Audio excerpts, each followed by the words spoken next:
getting treated by dad at your age? Mr. Unemployed, huh? When I went to a high-end sushi restaurant with my dad, we ran into the interviewer who had rejected me during a job interview. Noticing me, he mockingly said that he seemed unaware. Unaware of who the unemployed guy he was mocking, and the dad he was ridiculing, really were. Sure enough, right after he said that, my father burst out laughing and said, You're the one who's going to be unemployed. Despite his gentle tone, the content was quite menacing, and the interviewer couldn't quite grasp it. How? He blinked in confusion, looking utterly baffled. And as soon as the words reached his brain, he exploded in anger. What? I'm unemployed. You have no right to say that. Unfortunately for him, by the time he regretted his words, it was already too late. My name is Thomas Sanders. I'm 50 years old and currently unemployed. Though jobless, I was the acting CEO until I was turned down during a mid-career interview. Yes, I'm actually the heir to a major restaurant chain.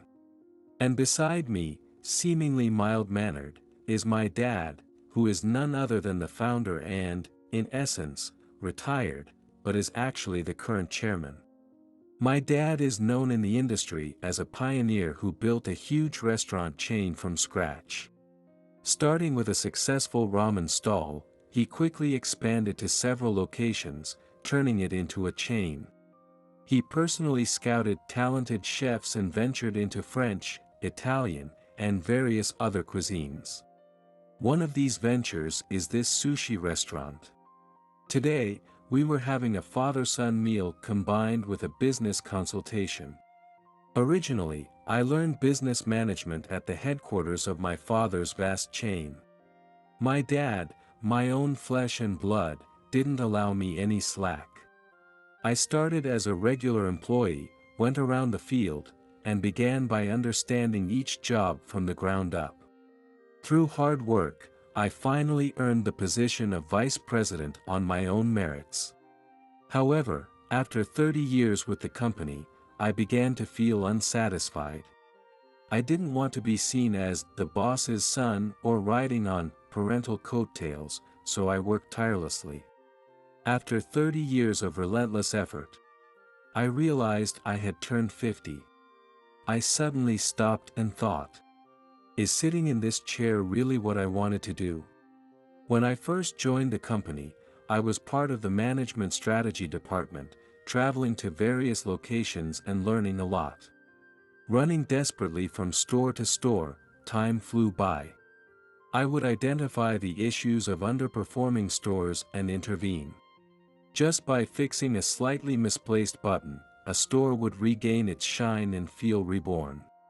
Inside, full of bright, happy smiles and bustling with lively noise. Watching the revived hustle and bustle of these places, I felt a profound sense of joy. As I climbed the ranks, my workplace shifted from the field to this small square office called the President's Room. All day long, I would make calls, check documents, and stare at the computer.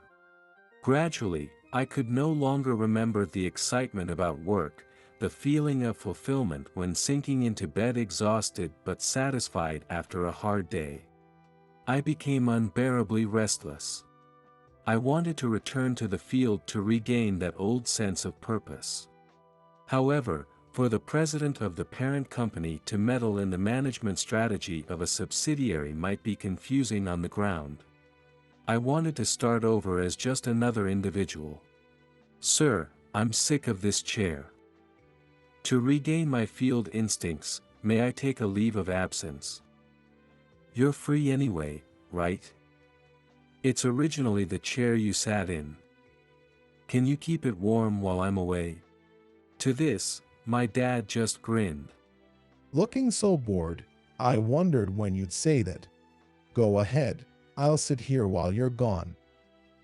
Thus, I slightly doctored my resume and decided to return to my old nest after 30 years, interviewing for a mid-career position in the branch's management strategy department. It may sound self-congratulatory, but I think my background is sufficient. I omitted my tenure as president, but I kept the rest of my career progression unchanged, only altering the company names to a friend's company's management strategy department. Not to toot my own horn, but if I were the interviewer, would hire someone with this background on the spot. However, the interviewer, who introduced himself as Daniel, frowned as he looked over my resume. Look, just because you've had impressive jobs before doesn't mean you can act big here. Everything you've done is in the past. Right now, you're just unemployed. Why did you decide to become unemployed at 50? I'll ask plainly. Did you cause any problems at your previous company?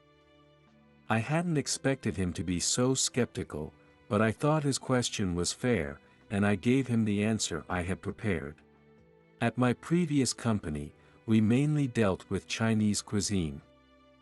But here, you've expanded into French, Italian, and Japanese cuisines, right? That's what piqued my interest.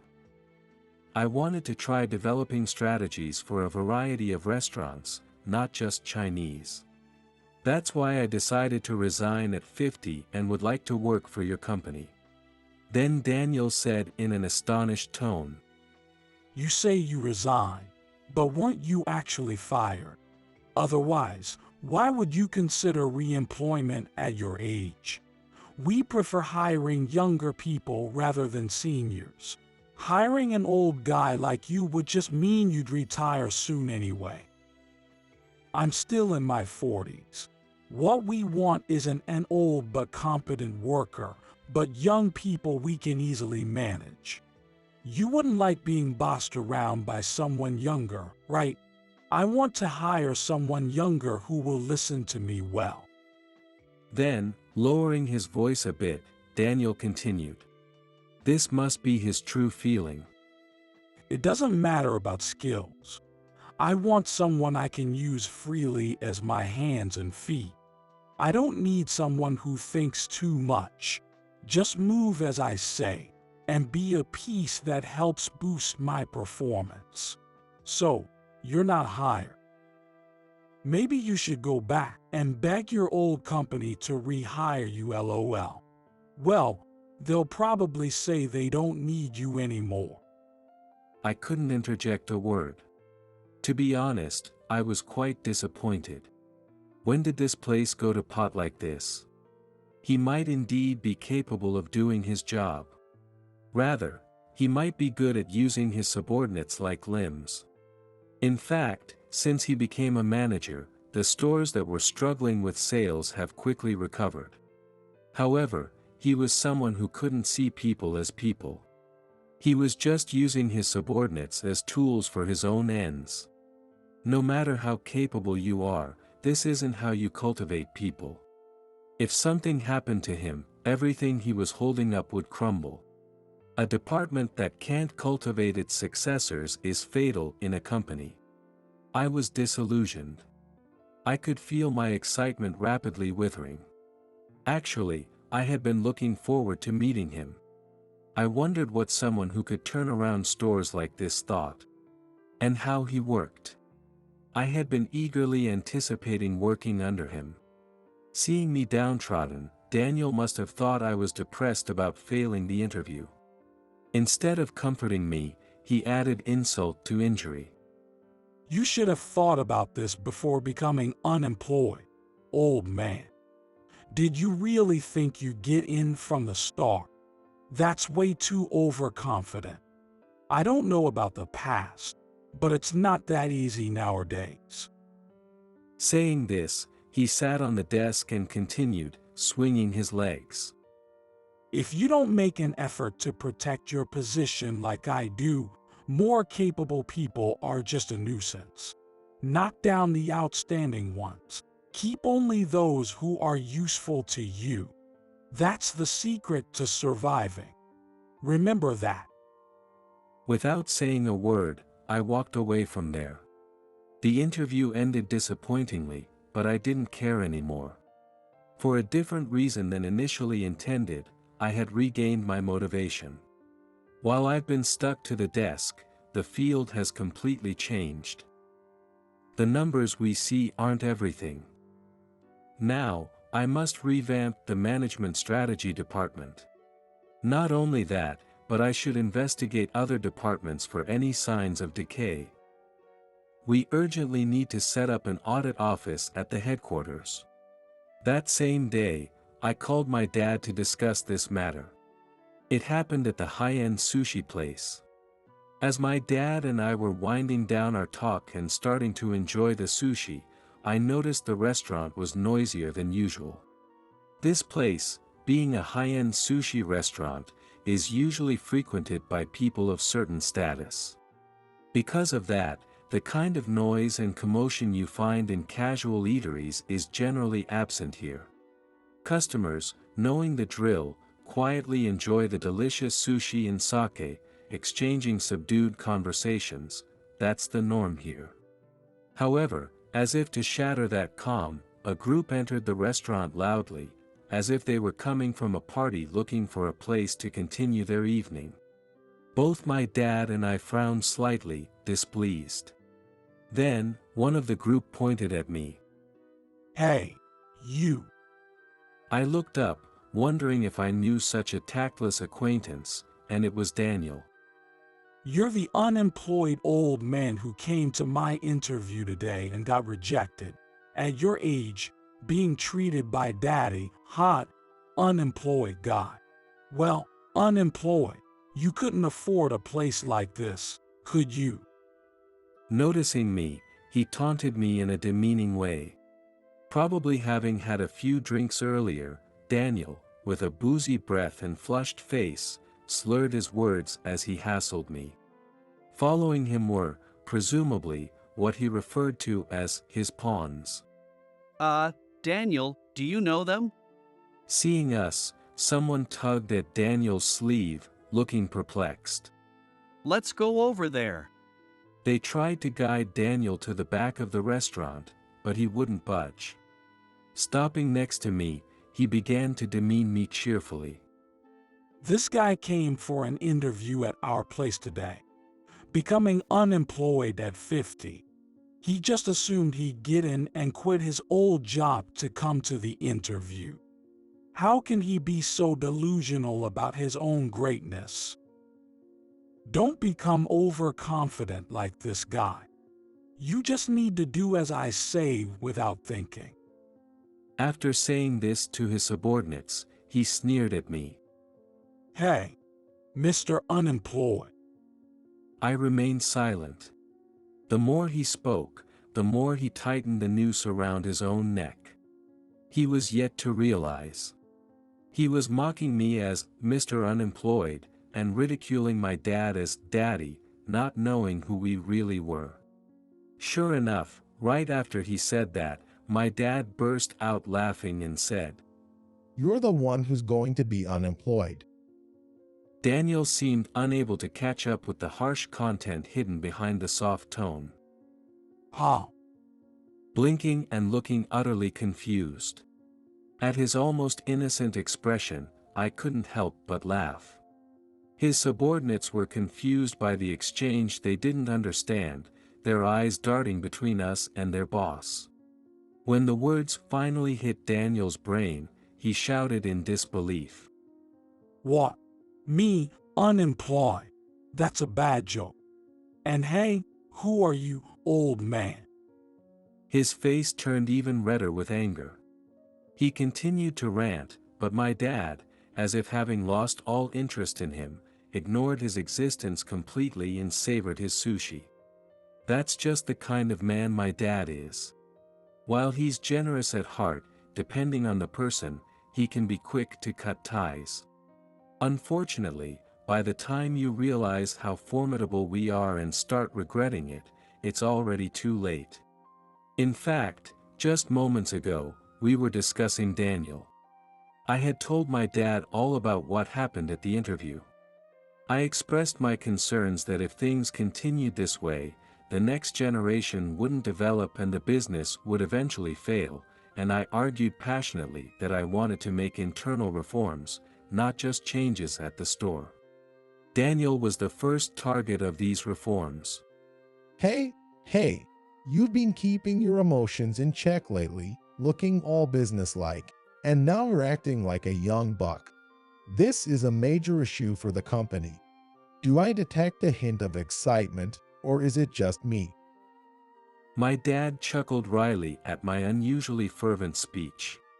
There's a mountain of things that need to be done. If we don't get motivated, there's no future. Of course, I'm getting fired up. I was excited to an almost ridiculous degree. Disappointments caused by Daniel were completely out of my mind. I should be concerned about the decay, but somewhere, I was actually thrilled. It's embarrassing as a business owner. But for the first time in a long while, I felt motivated. Well, things could probably be managed as they are now. But like you said, maybe we should clear out the pus around here. So I'm still tied to that chair, huh? Looks like it's going to be longer than I thought. It's a shame, just when I thought I'd gotten out. My dad said this with a grin, seemingly not entirely displeased to be relied upon, and slapped my shoulder. Well, get to work quickly and wrap this up. I smiled, feeling vindicated. And just then, Daniel himself showed up, bolstering my story by making one problematic statement after another. Caught by surprise, I couldn't help but smirk, and my dad burst out laughing. You're the one who's going to be unemployed. Which led to that statement. After saying his piece, my dad's attention returned to the sushi he was eager to enjoy. It was, after all, exquisite sushi. To leave it would be to let it warm up. Completely ignoring Daniel, we father and son started to relish our sushi.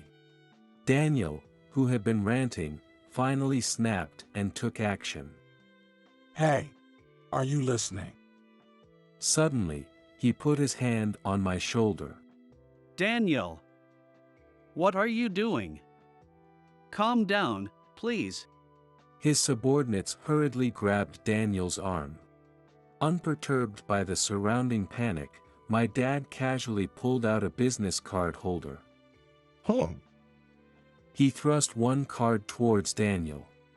Daniel and his subordinate, who hastily took it, suddenly turned pale. Our chairman. They were so shocked they couldn't speak. I smiled at the two of them, ready to drop another bombshell. I apologize, this business card is from before I became unemployed. I will provide you with one for my new position later. I also handed him my business card. Our president. No way. Why would the president be unemployed? Why did you come to the interview? Daniel, glancing back and forth between the business card and us, kept repeating the same phrase like a broken speaker. His subordinates, having seen the business card, were visibly shaken, backing away and crouching slightly behind the instigator Daniel.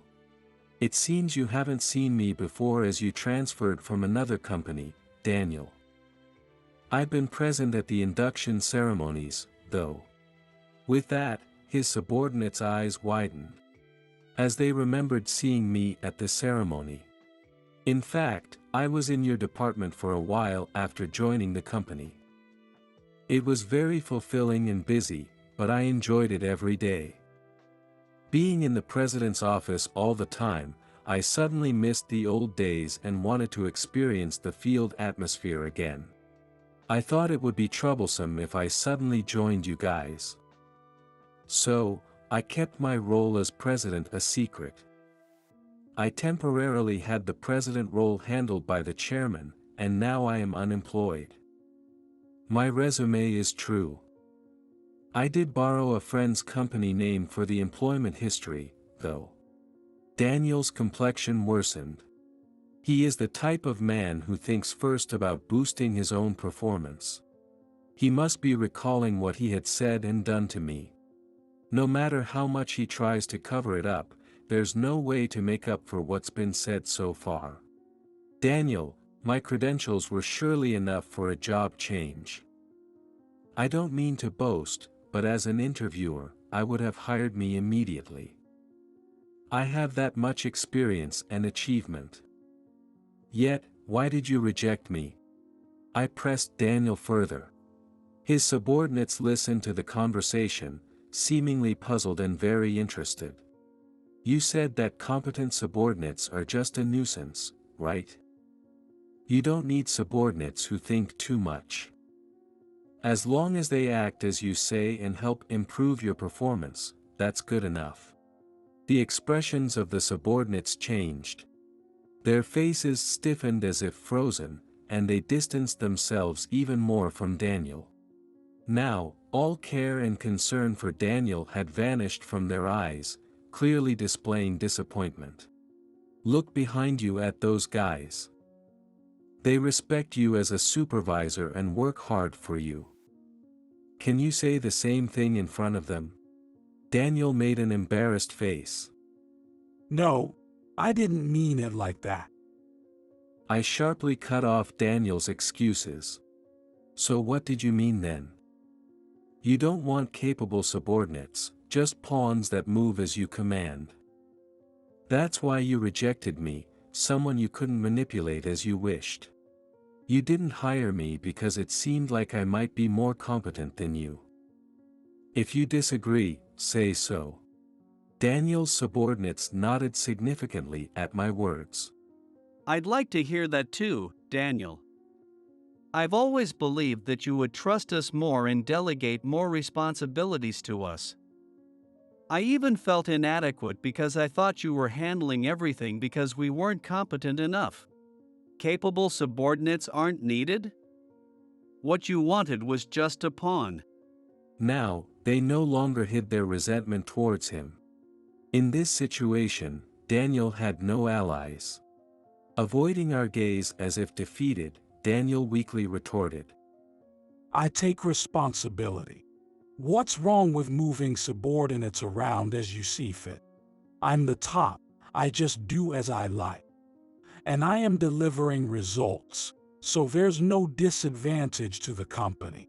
Even as the president, you shouldn't blame me. I sighed deeply and said, it's all disadvantages, Daniel. You might be achieving results now. But what happens when you retire? What happens when you're gone? Have you trained them to take over? Have you taught them the job? Daniel looked up sharply, facing me. I delivered my final ultimatum to Daniel. You don't understand anything about a company. A company isn't run by one person. It continues long after you retire. It's also a supervisor's job to train and educate subordinates so that they can continue. You might be capable of doing your job, but treating subordinates merely as tools makes you unfit as a supervisor. Daniel, you are demoted. Daniel looked back at his subordinates for help, but upon seeing their stern faces, he crumpled in defeat. I decided to ask my dad to keep the seat warm for a little while longer. Dad showed enthusiasm, something he hadn't in a long time. I'll show you what it means to be a president one more time. He was fired up. Daniel was dismissed for disciplinary reasons. Even if he hadn't been dismissed, with the complete scorn from the subordinates he treated like pawns, it would have been difficult for him to continue here. I look forward to seeing what you'll do with all the incompetence left. He said this in a tone of sour grapes as he gathered his things and left. Afterward, he was looking for a new job but struggled to explain why he had left his previous position. This industry is small, despite appearances. The last job Daniel applied for happened to be at a company owned by a friend of mine. That's when I got a direct inquiry. Someone from your place who was a manager has applied here. Why did he leave? Do you know anything? I responded. He lacks the aptitude for leadership. He's a capable worker, though, so if you can train him properly, he might be useful. Could you retrain him at your place? In the end, Daniel was hired as a new employee. He's being worked hard by a younger supervisor. Why do you try to act on your own? Without teamwork, there's no future in this job. Look around more and act accordingly. Do you think you're something special? We're all teammates here.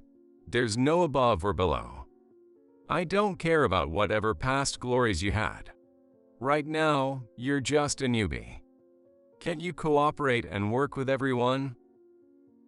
He is being thoroughly trained every day. He's a capable man, so I've put him under one of our top employees. My friend said, laughing. For Daniel, being in a subordinate role allows him to reflect on how he treated his own subordinates in the past. As for me, I became the head of the management strategy department. I've been instilling work from scratch into Daniel's former subordinates. The subordinates, who are naturally talented and absorb like saplings soaking up water, are growing rapidly. Surrounded by young people who thrive as much as they are taught, I've found great fulfillment. Seeing how vibrant the subordinates have become, it's evident how much their talents were suppressed under Daniel. The subordinates have grown enough now. It seems I'm about to be relieved of my duties soon. Now, let's set up an audit office and start restructuring the company.